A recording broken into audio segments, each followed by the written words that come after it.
What if I told you there's a world where neon lights never turn off, mega corporations rule the streets, and the line between human and machine is almost non-existent? Sounds like a sci-fi movie, right? But it's much more than that. Welcome to the world of cyberpunk, a genre that's not just about the future, but a mirror of our present, amplified to the extreme. In this video, we'll dive deep into what makes a universe cyberpunk, the stories, the settings, the tech, and why this genre feels more real now than ever before.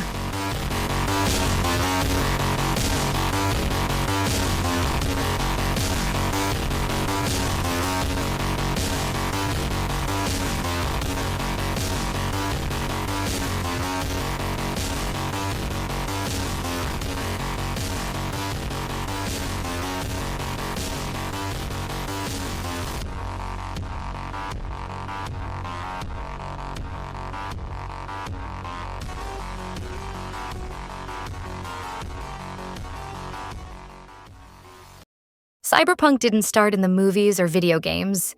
It began in literature, in the gritty pages of science fiction novels during the late 1970s and early 80s.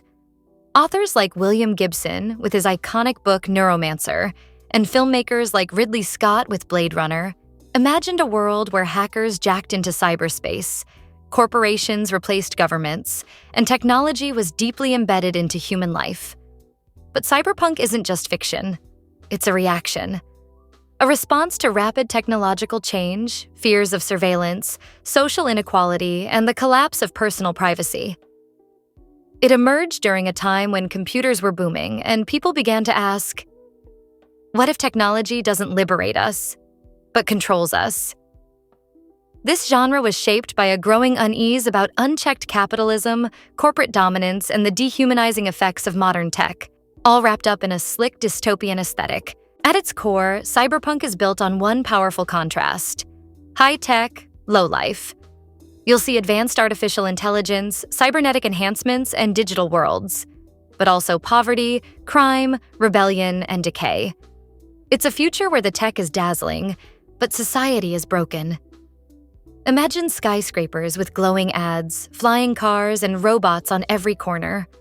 But also overcrowded slums, dirty alleyways, and people surviving in a world that has forgotten them. The elites live in luxury while the rest fight to survive in a maze of wires and shadows. This contrast makes cyberpunk so compelling. It's not about the tech itself, but how that tech affects society, freedom, and identity. It asks the hard questions. What happens when machines are more human than we are? What happens when we lose control over our own lives? You know a cyberpunk world when you see one. Neon-soaked cityscapes, rain-slick streets, massive digital billboards, and characters wearing trench coats and cybernetic implants. This visual identity has become iconic, inspired by films like Blade Runner and Ghost in the Shell. But the visuals do more than look cool. They reflect the atmosphere. Dark, chaotic, crowded, and controlled. The world is alive, but it's also oppressive. The lights blind you, the screens surround you, and the noise never stops. You're constantly reminded that you're being watched, and that you're just a small part of a much bigger system. Music plays a huge role too. Synthwave, electronic, and ambient tracks create a futuristic vibe that's both mesmerizing and unsettling. Every visual and sound in cyberpunk serves to immerse you in a world that feels both alien and eerily familiar.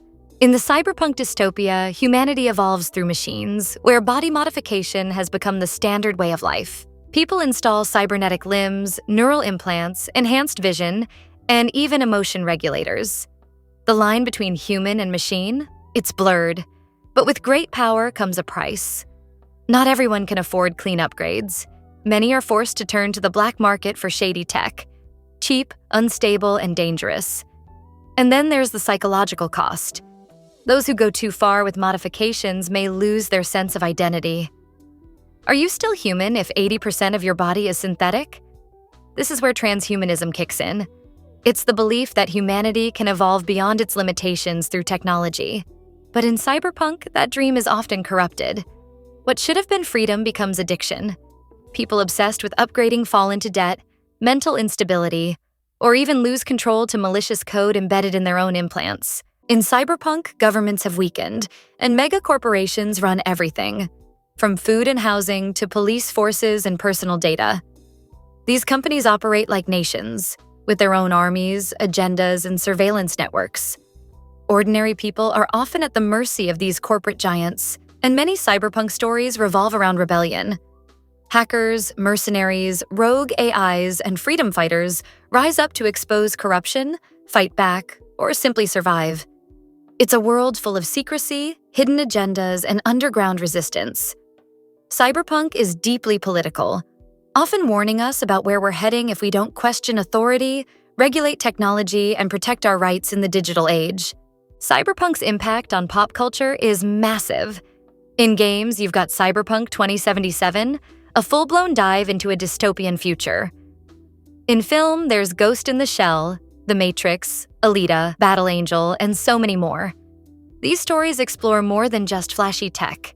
They explore the cost of progress. And even in music, fashion, and design, the influence of cyberpunk is everywhere. From synthwave tracks to cyber-inspired streetwear, it's become a symbol of resistance, of identity, and of questioning the system. Cyberpunk isn't just fiction anymore. We're already seeing elements of it in our world today. Surveillance systems track our every move. AI and automation are replacing jobs. Corporations collect massive amounts of data. Cybercrime and digital warfare are on the rise. Social inequality continues to grow, especially in high-tech cities. We wear smartwatches, implant microchips in pets, and even test neural interfaces that link brains to computers. The future cyberpunk warned us about is arriving. Cyberpunk acts as a cautionary tale, asking us to pay attention before we lose control of the very tech we create.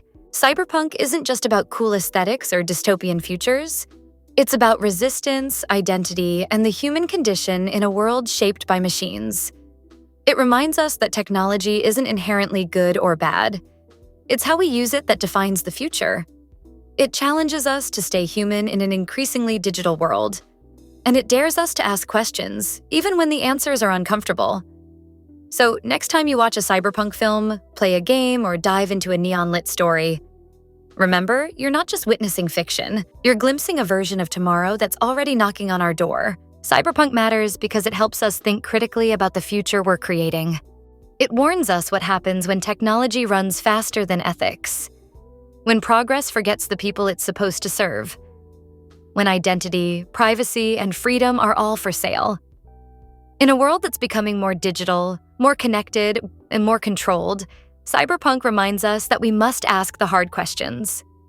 Who benefits from technology? Who's left behind? And most of all, what makes us human? If this vision of the future made you think, don't forget to like the video and subscribe to the channel. Your support helps us keep decoding the cyberpunk reality we're already living in. Stay wired, stay human. See you next time.